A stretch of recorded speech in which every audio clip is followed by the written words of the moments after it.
Hello students, a very good morning to all of you. So in this video we have another series set of questions of 10th class CBSE chemistry chapter number 2 acids bases and salts. Okay, let's start. So first question हमारे पास है which of the following statement is correct about an aqueous solution of an acids and of a base. आपको क्या बताना है acid और base की जो aqua solution बनता है ना, तो उसकी जो करेक्ट आंसर बताना, स्टेटमेंट बताना है। आपके क्वेश्चन आपके जो इसमें ऑप्शन रहेंगे इस केस में, higher the pH stronger the acid. Okay, pH बढ़ाएंगे तो एसिड स्ट्रॉन्ग होता है नेचुरली। आपको पीएच स्केल ध्यान में रखना है, आपका आंसर आ जाएगा। Higher the pH weaker the acid, नहीं, गलत बात। ओके, नेक्स्ट थर्ड देखते हैं, lower the pH stronger the base. PH low होगी तो स्ट्रॉन्ग बेस नहीं होगा।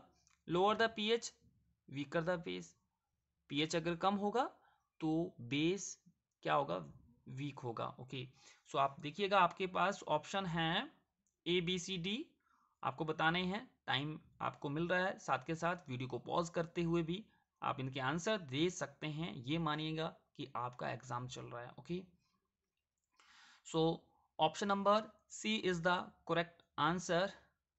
ओके, सी देखिए, सी क्या कह रहा है कि higher the pH stronger the acid. PH अगर हाई होने का मतलब क्या होता है कि एसिड आपका स्ट्रॉन्ग है। और ऑप्शन नंबर इसमें फोर्थ में आ जाइए, lower the pH weaker the base. PH अगर कम होगा तो हम क्या बोलेंगे पीएच स्केल के अकॉर्डिंगली कि आपका बेस भी कमजोर है। ओके, नेक्स्ट क्वेश्चन देखते हैं, which of the following phenomena occur when a small amount of acid is added to water? आपको बताना है थोड़ा सा वाटर अगर वाटर के अंदर या एसिड के अंदर थोड़ा सा वाटर डाला जाता है तो उस पूरे प्रोसेस को क्या कहा जाता है, फिनोमिना क्या क्या कहलाएगा। नंबर वन इज क्या आयोनाइजेशन कहलाएगा, नंबर टू इज न्यूट्रलाइजेशन कहलाएगा, डाइल्यूशन या सॉल्ट फॉर्मेशन कहलाएगा। सोचिए, option number B is the correct answer. उस प्रोसेस को हम क्या बोलेंगे, आयोनाइजेशन। नंबर वन था आयोनाइजेशन और नंबर थ्री है डाइल्यूशन। दो प्रोसेस के नाम से जान सकते हैं इसको। आयोनाइजेशन होगा, एसिड के अंदर पानी डालेंगे तो हम क्या बोलेंगे, आयोनाइजेशन किया।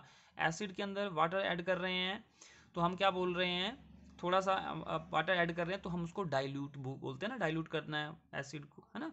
तो डाइल्यूशन प्रोसेस के नाम से भी उसको जानते हैं।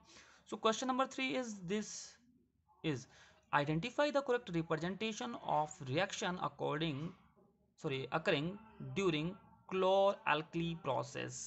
ओके, आपको क्या बताना है, क्लोर एल्कली प्रोसेस है ना, क्लोरीन बनता है और एल्कली बनता है। तो क्लोर एल्कली प्रोसेस में क्या बनेगा, सबसे इंपॉर्टेंट इसकी पहचान कैसे रखनी है, क्लोरीन बनेगा। मतलब प्रोडक्ट के अंदर जहां जहां क्लोरीन बनेगा, जहां जहां हाइड्रोजन बनेगा, तो ये सबसे इंपॉर्टेंट बात है और बहुत बेहद इंपॉर्टेंट क्वेश्चन बनता है। मैं तो ये मानता हूँ एमसीक्यू क्वेश्चन में सबसे इंपॉर्टेंट क्वेश्चन इस सीरीज का यही लग रहा है मुझे। क्लोर एल्कली किस लिए बनता है, देखिए आप लोगों के पास ऑप्शन है, आप चेक करते रहिए। ओके, तो मैं डायरेक्ट इसके आंसर पे लेके जा रहा हूँ आपको। Option number D, NaCl, sodium chloride ले लें। सोडियम क्लोराइड एक्वा सॉल्यूशन को एक और इंपॉर्टेंट क्वेश्चन साथ के साथ बता रहा हूँ, ब्राइन वाटर बोलते हैं। क्या बोलते हैं, ब्राइन। ब्राइन वर्ड रखना याद, BRINE। ब्राइन क्या होता है, सोडियम क्लोराइड के एक्वा सॉल्यूशन को ब्राइन कहा जाता है। क्लोर एल्कली प्रोसेस क्या होता है, सोडियम हाइड्रोक्साइड जिस प्रोसेस प्रोसेस से बनता है ना, उस प्रोसेस का नाम रखना है याद आपको, क्लोर एल्कली प्रोसेस कहा जाएगा। क्या कहा जाएगा, क्लोर एल्कली। सो NaCl को वाटर में हम वाटर में डालते हैं तो NaOH Cl2H2 बनता है। ठीक है, तो आपके पास option number D is the correct answer. Next question. Okay, fourth question आपके सामने स्क्रीन पे ये रहा, which of the following is true when HCl is passed through water, है ना। HCl पानी में डालते हैं तो आपको बताना कि क्या स्टेटमेंट हो सकती है। Okay, it does not ionize in the solution as it is covalent compound. आपको ये बताना है क्या HCl कोवलेंट कंपाउंड है, तो यहाँ से मतलब नहीं है, कोवलेंट नहीं होता है, आयनिक कंपाउंड है एक तरह से। तो ऑप्शन नंबर जो वन है, ऑप्शन नंबर वन बिल्कुल गलत। टू पे आए, it ionize in the solution, ये सॉल्यूशन में आयनाइज हो जाता है। सोचिए, आयनाइज होगा मतलब डाइल्यूट होता है। हमने पढ़ा what is ionization, the dilution process of HCl acid is called dilution. Sorry ionization, ठीक है। डाइल्यूशन और आयनाइजेशन एक ही बात होती है। नंबर 3 पे आप आओगे तो क्या मिलेगा, it gives both hydrogen and hydroxyl ion on the solution. नहीं, बिल्कुल नहीं, गलत ऑप्शन, गलत स्टेटमेंट है। क्या HCl को जब हम पानी में डालेंगे हाइड्रोजन भी निकलेगा और OH नेगेटिव आयन भी निकलेगा? ऐसा तो नहीं होगा, बिकॉज HCl क्या है, एसिड है। एसिड में सिंपल और सिंपल क्या याद रखना है, H positive ion, hydrogen ion निकलेगा, है ना। तो इस थर्ड स्टेटमेंट भी गलत होगी।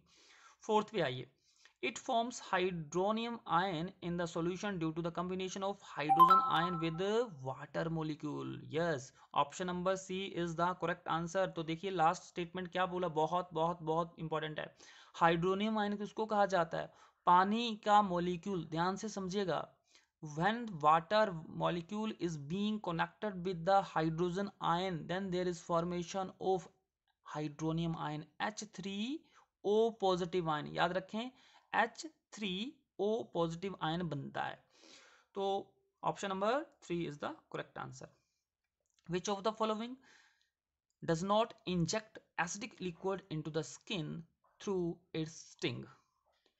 तो आपको बताना है कि जब ये नीचे जो दिए गए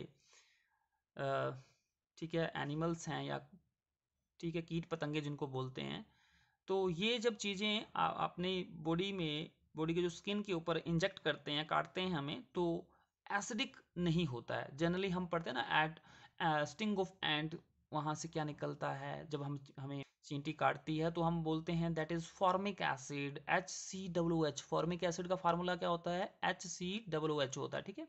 ये जो CBSE में पूछा जाता है क्वेश्चन। तो हनी बी क्या करेगा, एसिडिक करेक्टर को, एसिडिक एक तरह के सब्सटेंस को इंजेक्ट करता है, एंड जो है एसिडिक को इंजेक्ट करता है स्किन पे, है ना, जब काटती है। तो एक और है option number D, nettle leaf hair, है ना, कोई छोटा प्लांट है जिसके पत्ते अगर आपकी स्किन से टच कर जाते हैं तो वहाँ से भी आपको एसिडिक, जो आपकी स्किन के ऊपर एसिडिक सब्सटेंस इंजेक्ट होता है। लेकिन वैस्प, ठीक है, इसमें जो ऑप्शन नंबर जो सी है, इसमें हमें बेसिक सब्सटेंस जो है हमारी बॉडी के अंदर जाता है अगर ये काटें तो। चलिए नेक्स्ट क्वेश्चन आप नहीं करेंगे, ये थोड़ा सा टिपिकल है, मैथमेटिकल है। तो आई होप ये क्वेश्चन, वैसे तो इसका अगर आप आंसर करना चाहें तो ऑप्शन नंबर, इसमें मैं डी लिख रहा हूँ, ऑप्शन नंबर डी। अगर आप चाहें तो कर सकते हैं, बट मैथमेटिकल है तो यहाँ इस फॉर्मेट में ये पॉसिबल नहीं है मेरे लिए कि मैं इसको अभी करवाऊँ, तो इसको मैं स्किप कर रहा हूँ। नेक्स्ट क्वेश्चन पे आ जाते हैं जल्दी से। So question number 7, in the following reaction identify the salt formation ammonium hydroxide और सल्फ्यूरिक एसिड। ठीक है, क्या बनता है बताइए जरा।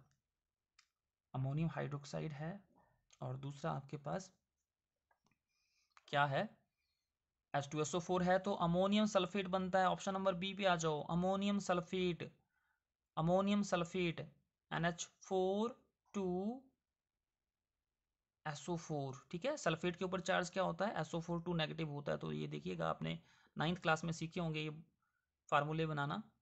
Next question, which of the following statement is not correct, आपको बताने हैं, ध्यान से क्वेश्चन करिएगा attempt.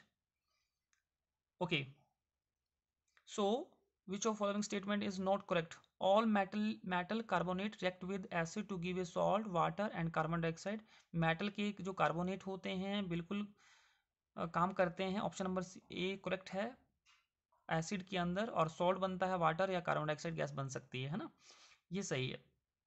Option number B, all metal oxide react with water to give salt and water. Option number D, all metal oxide. ये ज़रूरी नहीं है कि सभी मेटल ऑक्साइड जो है आपको सॉल्ट और एसिड ही दें। और नेक्स्ट ऑप्शन भी देख लेते हैं, some metal react with acid to give salt and hydrogen, ये भी सही है। Some non metal oxide react with water to form an acid, ये भी सही है। तो option number A, C and D are correct मतलब स्टेटमेंट हैं। तो हमें यहाँ इनकरेक्ट स्टेटमेंट बतानी थी जो कि करेक्ट नहीं है, तो option number B is the correct answer. Next question आपके सामने स्क्रीन पे ये रहा, जो फिर से एक मैथमेटिकल क्वेश्चन है, जो आई थिंक ये 11th-12th स्टैंडर्ड का है, तो गलती से यहाँ पे इंट्रोड्यूस किया गया है, तो मुझे नहीं लगता इस तरह के क्वेश्चन आपको पूछे जाएंगे, तो इसको भी मैं स्किप कर रहा हूँ।